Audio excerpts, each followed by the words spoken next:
नमस्कार साथियों, स्वागत है आप सभी का। मैं अभिषेक, आप हैं मेरे साथ में 4 तारीख का करंट अफेयर के बारे में जानकारी लेने के लिए।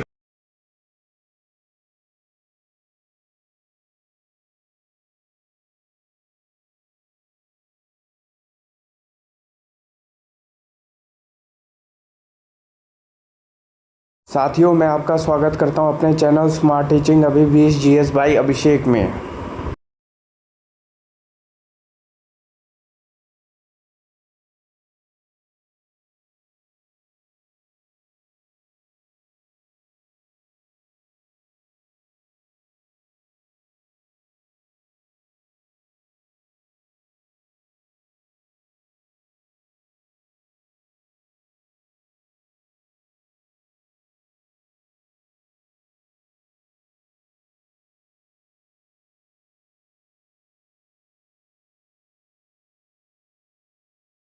दिन शुक्रवार तारीख 4/4/2025। हमारा मिशन आपका सिलेक्शन। इसी थॉट के साथ शुरू करते हैं 4 तारीख का करंट अफेयर।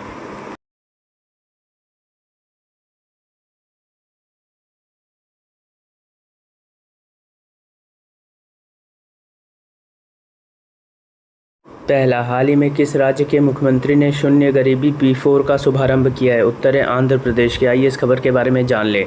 आंध्र प्रदेश के मुख्यमंत्री चंद्रबाबू नायडू ने 2029 तक गरीबी उन्मूलन के लिए P4 पहल शुरू की है।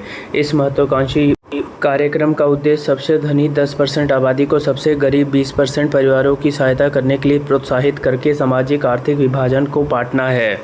आंध्र प्रदेश के मुख्यमंत्री नारा चंद्रबाबू नायडू ने रविवार को तेलुगु नववर्ष उगादि के अवसर पर स्वर्णिम 2047 विजन के तहत जीरो पॉवर्टी P4 पहल की शुरुआत की, जिसका उद्देश्य 2029 तक गरीबी मुक्त आंध्र प्रदेश सुनिश्चित करना है। अगला, हाल ही में भारत और किस देश ने राजनयिक संबंधों की 75वीं वर्षगांठ मनाई गई है? उत्तर है चीन। आइए इस खबर के बारे में जान लें। भारत चीन राजनयिक संबंधों की 75वीं वर्षगांठ।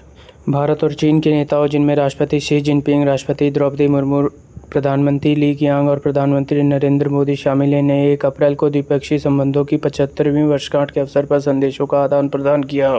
चीनी राष्ट्रपति शी जिनपिंग ने भारतीय राष्ट्रपति को अपने बधाई संदेश में भारत और चीन के द्विपक्षीय संबंधों को ड्रैगन हाथी टैंगो का रूप देने पर जोर दिया। उल्लेखनीय है कि 2020 के लद्दाख सैन्य गतिरोध के बाद संबंधों को पुनः स्थापित करने के प्रयासों के बीच उनकी यह टिप्पणी महत्वपूर्ण मानी जा रही है। अगला, राजकुमार सिंह को चंडीगढ़ DGP का प्रभार सौंपा गया। नेक्स्ट, पूनम गुप्ता को RBI का डिप्टी गवर्नर नियुक्त किया गया। नेक्स्ट, ओम बिरला ने राजस्थान के कोटे में सुपोषित महाअभियान के तीसरे चरण का शुभारंभ किया। Next, Gopal Vitthal GSMA global system for mobile communication association के अध्यक्ष चुने गए। नेक्स्ट, हाल ही में भारत ने चिली देश के साथ वेव्स 2025 में भाग लेने के लिए आमंत्रित किया। नेक्स्ट, हाल ही में कुंभकोणम पान का पत्ता को भौगोलिक संकेत GI टैग मिला है।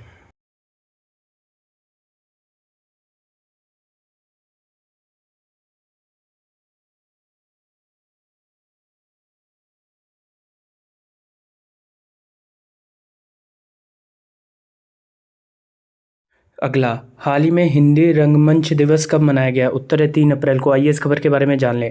Hindi theatre day in Hindi रंगमंच दिवस कब और क्यों मनाया जाता है?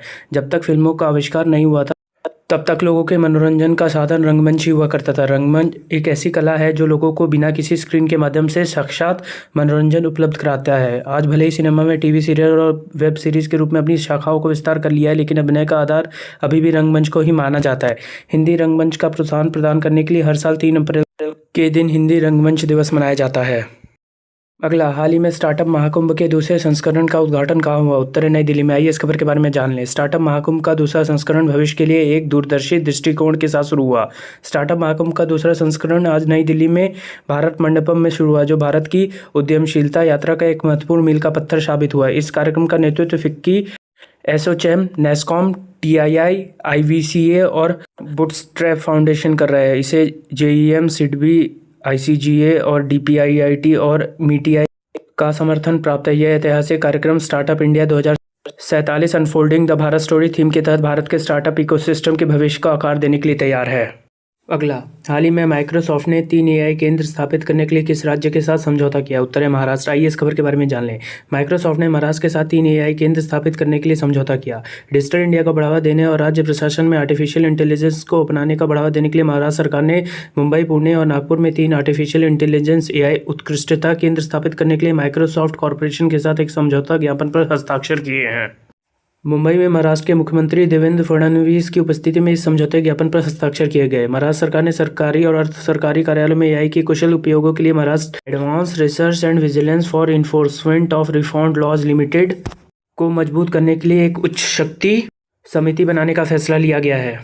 अगला, हाल ही में IRDAI का पूर्णकालिक सदस्य नियुक्त किसे किया गया है? उत्तर है स्वामीनाथन एस अय्यर को। आइए इस खबर के बारे में जान लें। स्वामीनाथन एस अय्यर को IRDAI का पूर्णकालिक सदस्य आजीवन नियुक्त किया गया है। भारत सरकार ने स्वामीनाथन एस अय्यर को भारतीय विनियामक और विकास प्राधिकरण के होल टाइम सदस्य जीवन के रूप में नियुक्त करने की मंजूरी दी है। यह नियुक्ति भारतीय बीमा क्षेत्र के लिए महत्वपूर्ण मानी जा रही है, क्योंकि IRDAI देश में बीमा उद्योग के नियम और विकास की प्रमुख संस्था है। अय्यर को व्यापक कानूनी, नियामक और बीमा क्षेत्र के अनुभव में इस क्षेत्र को मजबूती दिशा मिलने की उम्मीद है। उनका कार्यकाल 5 वर्ष या 62 वर्ष की आयु तक, जो भी पहले हो तब तक रहेगा। अगला, हाल ही में जारी RBI की रिपोर्ट के अनुसार 2000 रुपये के कितने प्रतिशत नोट वापस आ गए? उत्तर है 98.21%। आइए इस खबर के बारे में जान लें। भारतीय रिजर्व बैंक ने मंगलवार को कहा कि 2000 रुपये के 98.21% नोट बैंकिंग प्रणाली में वापस आ गए और केवल 6366 करोड़ रुपये मूल्य के ऐसे नोट अभी भी जनता के पास हैं। 19 मई 2023 को भारतीय रिजर्व बैंक ने 2000 रुपये मूल्य वर्ग के बैंक नोटों को प्रचलन से वापस लेने की घोषणा की थी।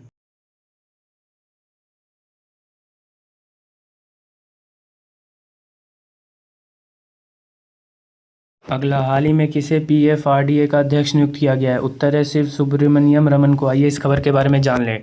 Deputy CAG S Raman PFRDA के अध्यक्ष नियुक्त। सरकार ने डिप्टी CAG S रमन को पेंशन फंड नियामक और विकास प्राधिकरण का नया अध्यक्ष नियुक्त किया गया है। वह मौजूदा अध्यक्ष दीपक मोहंती की जगह लेंगे, जिनका कार्यकाल मई 2025 में समाप्त हो रहा है। 1 अप्रैल को जारी अधिसूचना में कहा गया है कि कैबिनेट की नियुक्ति समिति ने PFRDA के अध्यक्ष के पद पर उपनियंत्रक और महालेखा परीक्षक सुब्रमण्यम रमन की नियुक्ति को मंजूरी दे दी है। ACC ने 5 साल के कार्यकाल या 65 वर्ष की आयु प्राप्त करने तक के लिए उनकी नियुक्ति को मंजूरी दी है। अगला, हाल ही में केंद्र सरकार ने देश भर में कितने एकलव्य मॉडल आवासीय विद्यालय खोलने का लक्ष्य रखा है? उत्तर है 728। आइए इस खबर के बारे में जान लें। सरकार बनाएगी 728 एकलव्य मॉडल आवासीय विद्यालय। जानिए क्या है इसकी खूबियाँ। भारत सरकार आदिवासी बच्चों को बेहतर शिक्षा देने के लिए 728 एकलव्य मॉडल आवासीय विद्यालय खोलने को जा रही है। यह योजना 2018-19 में शुरू की गई थी, जिसका मकसद आदिवासी छात्रों को नवोदय विद्यालय जैसी क्वालिटी एजुकेशन देना था। इस योजना के तहत 440 नए स्कूल बनाए जाएंगे और 288 पहले से चल रहे स्कूलों को अपग्रेड किया जाएगा। सरकार की योजना है कि हर उस आदिवासी क्षेत्र में एक स्कूल हो जहां 50% से अधिक आदिवासी आबादी और कुल 20,000 से ज़्यादा लोग रहते हों। अगला, हाल ही में बटालिक क्रिकेट लीग 2025 का आयोजन कहाँ किया गया? उत्तर है लद्दाख में। आइए इस खबर के बारे में जान लें। लद्दाख सेना ने कारगिल विजय दिवस 2025 समारोह के अंतर्गत जुबुर स्टेडियम में बटालिक क्रिकेट लीग का आयोजन किया। लद्दाख में सेना ने कारगिल विजय दिवस 2025 समारोह के अंतर्गत जुबुर स्टेडियम में बटालिक क्रिकेट लीग का आयोजन किया। यह योजना खेल, युवा जुड़ाव और स्थानीय आर्थिक विकास को बढ़ावा देने के लिए किया गया तथा प्रतियोगिता में कुल 13 टीमों ने भाग लिया। हमारे संवाददाता ने बताया कि इस आयोजन ने युवा सशक्तिकरण, स्थानीय व्यापार समर्थन और पर्यटन विकास के लिए एक नया मानदंड स्थापित किया है। अगला, हाल ही में वैल किल्मर का निधन हो गया। वे कौन थे? उत्तर है अभिनेता। इस खबर के बारे में जान लें। हाल ही में 1 अप्रैल 2025 को प्रसिद्ध हॉलीवुड अभिनेता वैल किल्मर का 65 वर्ष की आयु में निधन हो गया। निमोनिया से उनकी मृत्यु हुई। वे टॉप गन, द डोर्स और बैटमैन फॉरएवर जैसी फिल्मों में अपने अभिनय के लिए जाने जाते हैं। इनका जन्म 31 दिसंबर 1959 को हुआ। मृत्यु 1 अप्रैल 2025 को। मृत्यु का कारण निमोनिया। प्रमुख भूमिका टॉप गन में आइसमैन की, द डोर्स में जिम मॉरिसन की, बैटमैन फॉरएवर में बैटमैन की और टॉम्बस्टोन में डॉक हॉलिडे की। गले के कैंसर से जूझना। किल्मर को 2014 में गले के कैंसर का पता चला था, जिसने उनकी आवाज़ को प्रभावित किया था। उनकी उल्लेखनीय फिल्में Heat, The Saint, Willow, Top Gun, Maverick. अगला, हाल ही में रेलवे स्टेशन पर सौर ऊर्जा स्थापित करने में कौन सा राज्य शीर्ष पर रहा? उत्तर है राजस्थान। आइए इस खबर के बारे में जान लें। 2 अप्रैल 2025 को लोकसभा में केंद्रीय रेल मंत्री के वक्तव्य के अनुसार कि राजस्थान सौर ऊर्जा संयंत्रों की स्थापना करने वाला देश में अग्रणी राज्य बन गया है। राजस्थान में 275 रेलवे स्टेशन पर सौर ऊर्जा संयंत्र स्थापित किए गए, जो देश में सबसे अधिक है। वर्ष 2014-15 से 2019-20 के बीच 73 स्टेशन, 2020-21 से फरवरी 2025 के बीच 200 और स्टेशन जोड़े गए हैं। इस लक्ष्य को पूरा करने के लिए रेलवे अपनी ऊर्जा की आवश्यकता को अक्षय ऊर्जा के माध्यम से पूरा करेगा, जिसमें सौर ऊर्जा और पवन ऊर्जा का मिश्रण होगा। धन्यवाद। आपका दिन मंगलमय हो। शुभ रात्रि। Good night.